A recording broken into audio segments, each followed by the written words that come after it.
Good afternoon, Chairwoman Legger Fernández and Ranking Member Obernolte and the members of the subcommittee. Thank you for this opportunity to testify in support of Senate Bill 789, repealing existing substandard provisions, encouraging conciliation with the Tribes Act, also known as the Respect Act.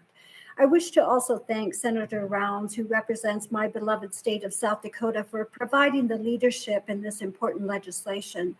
The Respect Act can be a base for further work to amend or change federal policies that limit the progress of Native nations and Indigenous people in the United States of America. Many of us in the Great Plains and across the country are excited to see the Respect Act finally receive a hearing in the United States House of Representatives. My understanding is that this legislation originated out of tribal consultations when Senator Round's staff was working with the Sioux tribes located in present-day South Dakota on Carlisle Indian School repatriation efforts. I've often heard it described as being a rare, nonpartisan, non-controversial, and no-cost piece of legislation. I thank all of you for giving this legislation the opportunity to be heard. In 2018, I was elected to my first term in the South Dakota House of Representatives. The day that I stepped onto the floor of the state house, I looked up and saw a painting of the sort that's commonly found in many state capitals or courthouses, and done during a time when life was very different in South Dakota. It depicts the typical images of immigrants during the time of settlement on what was once Native homelands for centuries. In the painting above my desk on the house floor is a Native woman with braids covering her bare chest. There also exists a similar painting of a non-Native woman in another location in the capital, and neither would likely be chosen today to portray the women of South Dakota.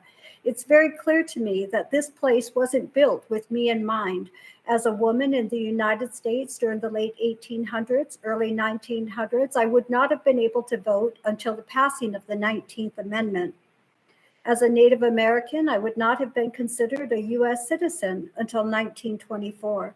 So as a society, we continue to grow and to change as needed. In America, when we know better, we do better. And Senate Bill 789 does just that. It represents the acknowledgement of a past that created hardship and even devastation for Indigenous people in the United States. As a historian, when I relay the history of Native nations, it corresponds directly with federal Indian policies, such as the Indian Removal Act. My own Dakota tribe was removed from the state of Minnesota in 1863 after the Dakota War, where Governor Ramsey called for the extermination of the Dakota. From that era of genocide, we moved into a period known as assimilation. It's from this area that some of the laws identified in the proposed legislation come from. The era of boarding schools, where many Dakota children were forcibly removed from homes and families to be placed in schools as far away as Carlisle, Pennsylvania. The impacts of this policy are still found within our families today. For example, in 1889, Indian Commissioner T.J. Morgan numbered several ways in which assimilation would be carried out. Things that separated children from communities and broke down the Native families and our kinship systems, outlawed such things as traditional languages as well as spirituality. The last paragraph I thought was most telling. It stated the autonomy of the individual will be enforced above all, end quote, meaning that a person is stripped bare of all things that identify them as a Native American person or an Indian person. When these children returned home, as you can imagine, they were often disconnected from their people and families. As one elder once told me, quote, "I knew I did not belong with my people. I knew I did not belong with white people. I didn't belong anywhere." Or how do you show love or connection when you've never experienced it? And this affected my every relationship from marriage to parenting, end quote.